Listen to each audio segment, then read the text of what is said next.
Hi there everybody, and welcome to the ninth lesson in our series on using Google Docs. Now in this lesson I want to just pause and show you some of the document management and collaboration features that Drive and Google Docs allow. Remember we said in an earlier lesson, we pointed out the difference in Drive between My Drive and Shared With Me.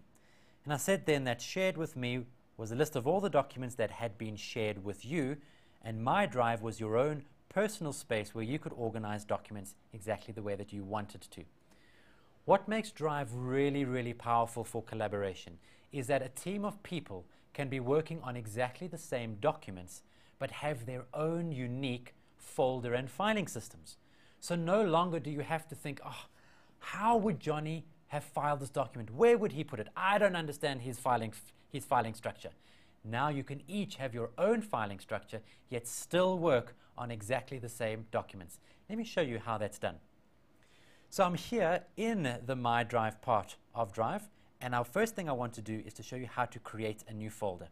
Well, from the Create button, there is the folder option. So click on Folder, and you can give it a new name. Call it My New Folder if you like. And there is the folder over there. Now there's a couple of other things that we can do to this folder. You'll see that it's listed over here underneath My Drive, and as you move over each folder, so that drop-down arrow appears. If you click on that drop-down arrow, you get a whole bunch of new features. The first one that I want to show you is here, Change Color. So we can make that folder blue, for example.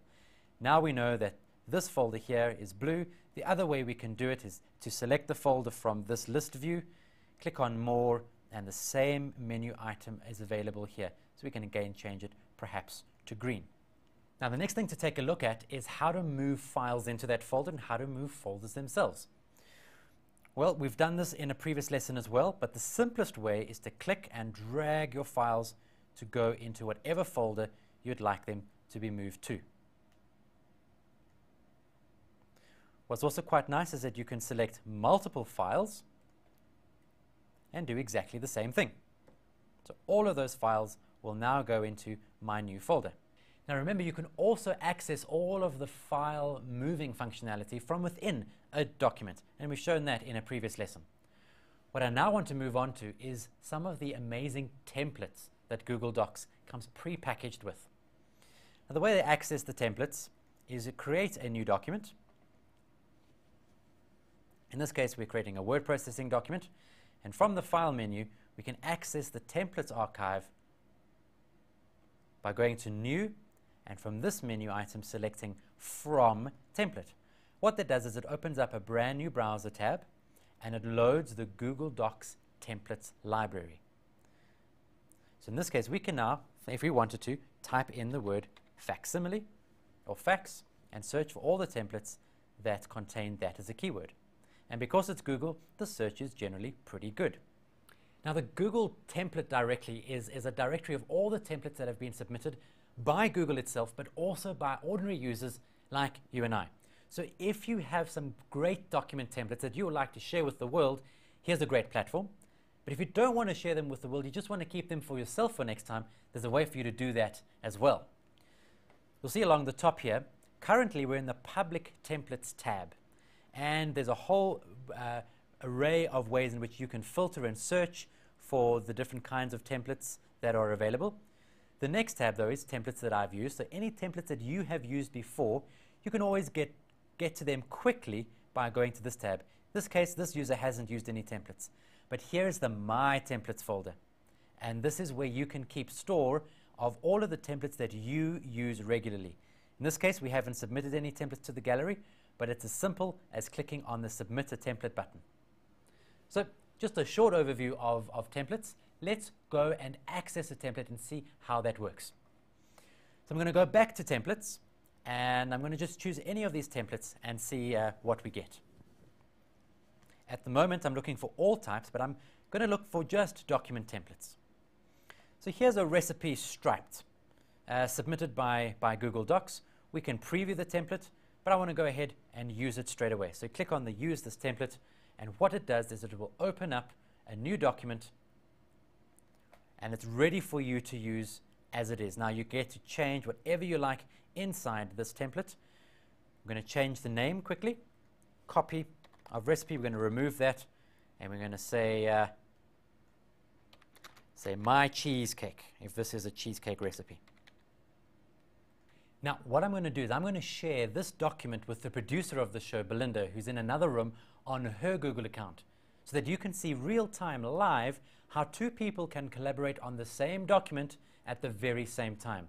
Let me show you how to do that. The right-hand corner here is a big blue share button. As you scroll over it, you can see that currently this document is private and only I can access it.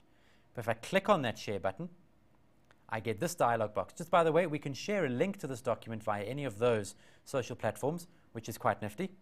But I want to invite Belinda to collaborate with me on this document. So there's her email address. I'm also going to write her a quick message about what I would like her to do with me on this document. Hi, I would like your cheesecake recipe, and I'm going to share that with her now. Now what Google has done is it has sent a copy of this document to Belinda's account, and shortly Belinda's going to open it up and we're going to see that she is live inside this document at the same time that we are. There we go. So now that Belinda has opened up this shared document, we can see that she has it open. And that's her profile pic. Well, she doesn't have one. But we can tell that Belinda is in this document both by that little box as well as by this new cursor that has appeared inside the document.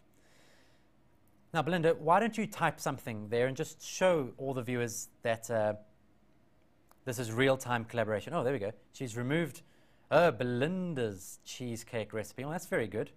That's very good. But I don't like that, so I can actually select that and delete it. And Belinda, if she would like, can retype it in there. But the other neat feature about this is that Belinda and I can now start to chat to each other. So we can open up, with this button here, open up the chat window, and there's Belinda, and I can say, hi, how are you doing? And maybe she will, if she feels like, she might respond to me. There we go, fantastic. So now inside this box, we can start to have a chat. Ah, hungry, yeah, indeed. But we can start to chat about what edits we need to make to this document together. Now, in a later lesson, I'm going to show you some of the commenting feature, but I thought just to take a break and show you the power of Google collaboration that is permissible inside Drive and Google Docs. Until next time, though, I hope to see you soon. Bye-bye.